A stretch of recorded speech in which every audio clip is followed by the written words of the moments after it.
La Fondazione Opera Immacolata è sorta negli anni 50 da due fondatori, Monsignor Antonio Varotto e Nella Maniaberto. Questi due fondatori hanno accolto delle domestiche che erano in difficoltà. Negli anni poi si sono evolute altre residenze, non solo nel Veneto, ma anche in Friuli e in Lombardia, che accolgono non solo persone fragili non autosufficienti, ma anche persone che sono autonome e che vogliono venire a vivere in una struttura.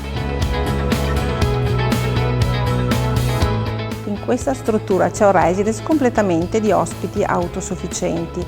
Vivono nel loro appartamento come fossero a casa loro, possono farsi da mangiare completamente nel loro appartamento oppure possono accedere alla sala ristorante con altri ospiti.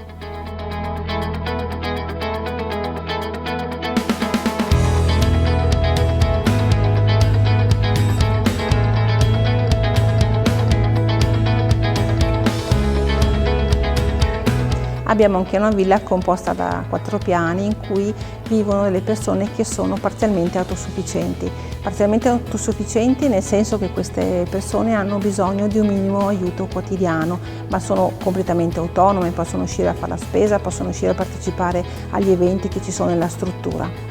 In questa realtà abbiamo due tipologie di ospiti non autosufficienti, 144 posti in casa fondatori e 4 piani con decadimento cognitivo in cui ci sono 72 persone. Oltre a Villa Rosario abbiamo anche un centro diurno con 20 ospiti per decadimento cognitivo.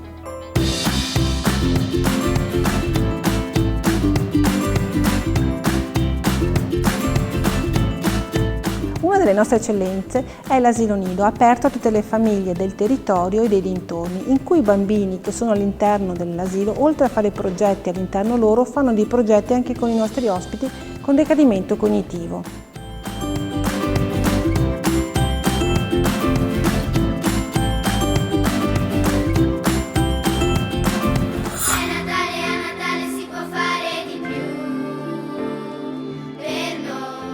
Un'altra grande eccellenza che abbiamo in questa struttura è la sala polivalente, in cui vengono svolti dei congressi e degli eventi culturali che sono non solo aperti agli ospiti che sono all'interno della struttura, ma anche al territorio.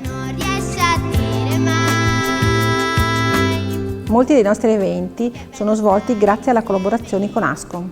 La convenzione che abbiamo fatto come Ascom con l'OIC ha dato già i suoi frutti. Un nostro presidente mandamentale ha già dato la sua disponibilità per creare una giornata di incontro con un concerto che darà la possibilità di sentirsi a casa anche a persone che in questo momento sono ospiti dell'OIC e quindi un momento di convivialità importante. Io penso e spero che questo sia l'inizio di una collaborazione stretta con l'OIC, perché l'Ascom di Padova si occupa anche di sociale. Siamo orgogliosi e contenti di prendere parte a questo evento in collaborazione con OIC. Saremo presenti con il piccolo coro e i cantanti del Daigo Choir.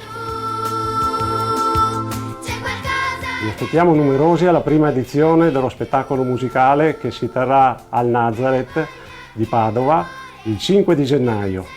Venite numerosi, buone feste a tutti!